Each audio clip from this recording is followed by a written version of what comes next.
Welcome to the deep dive. Today, we're really getting into the weeds with the Genesis Echo project. This is Amanda's, big interstellar travel idea. That's right. We've got access to her notes, diagrams, Hmm.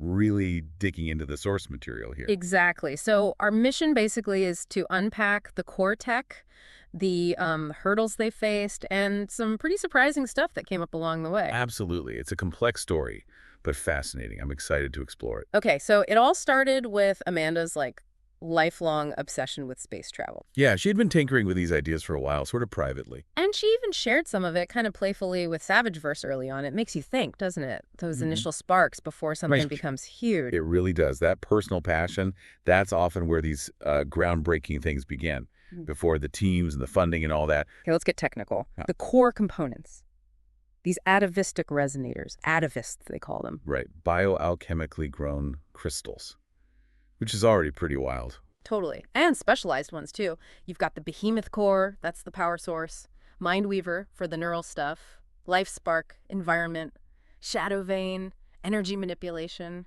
And originally there was just a simpler concept, the atavistic conduit. Yeah, like a basic version. But these specialized ones, it's like the ship has organs almost, grown organs. It points to a very adaptable, maybe even organic system design. The Mindweaver was meant to actually grow the AI, the echo minds, inside it. Wow. So not just housing the AI, but growing it. And the warp drive itself changed too, right? From that basic conduit. To the cryothermal resonance engine, a much more complex beast. A big jump. More power, presumably, for going interstellar. Exactly. But that leap brought a whole new level of engineering challenges and risks. Which Savageverse apparently picked up on immediately. He called the new engine brilliant, but also Terrifying, yeah. He saw the increased complexity, the potential dangers. It wasn't the simple conduit anymore. that classic innovation dilemma, isn't it? Pushing the limits versus managing the fallout if things go wrong. Definitely. How far do you go when the territory is completely unknown? So then the team starts coming together. Kaylin, Alora, Stygian, Spark, Lyra, Alara, a diverse bunch. And not everyone was immediately on board, apparently. There was some skepticism about Amanda's whole vision. You can imagine, we're going to grow crystals to power a warp drive. Probably sounded pretty out there. Uh-huh. Getting experts from different fields to buy into something that novel, that's always a hurdle. Overcoming that initial wait, what? Factor. And then Savageverse drops a bombshell, a radical redesign, the Confluence Resonator. Yeah, this was a big one. Linking the pilot directly to the warp drive. Whoa. Okay, so not just flying the ship, but being part of the engine. Essentially, yes, a symbiotic link. It raised immediate red flags ethically and practically. I bet Amanda pushed back hard against that, didn't she? The whole pilot as shield idea. Strongly.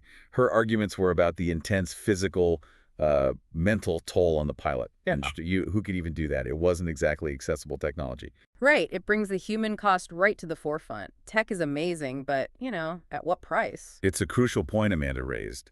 Ethics have to guide this kind of leap, ensuring progress isn't built on unacceptable sacrifice. So instead of the pilot link, Amanda comes up with the resonant Aegis system. Right, a completely separate force field system. It uses its own dedicated Guardian-class atavests. And its own AI, the Aegis Warden Echo Mind. Much more modular, focused purely on defense. Exactly. It's a pivot. When one path looks too dangerous or ethically problematic, you find another way. Problem-solving in action. Okay, so they have this ambitious, slightly terrifying tech. Where do they actually build it? Well, this is another surprise. Spark suggested the Confluence Gateway School of Magic. The magic school? Yeah. Seriously? Sounds odd, but it kind of makes sense. They needed space, resources, and it's already a place where, let's face it, impossible things happen. Plus, it's under Elder Krill's jurisdiction, sort of off the beaten path. Unexpected collaborations. Magic meets starship engineering. And then things get even weirder. Professor Thorne finds these ancient texts. Oh yeah, the celestial conduit? Exactly. Talking about frozen fire and living crystals. It sounded eerily similar to their atavists.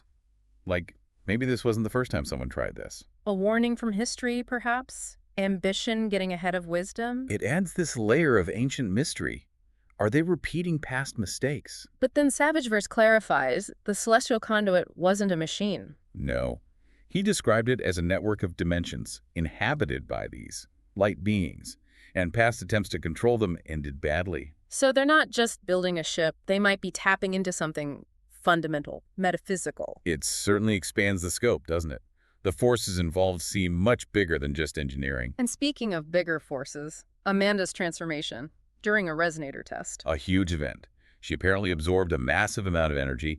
Then Lilith and Enoch show up dramatically. And they say she completed the I am process. What does that even mean? Something about being my heart, my love made manifest. It's cryptic, but suggests Amanda herself is, Mm.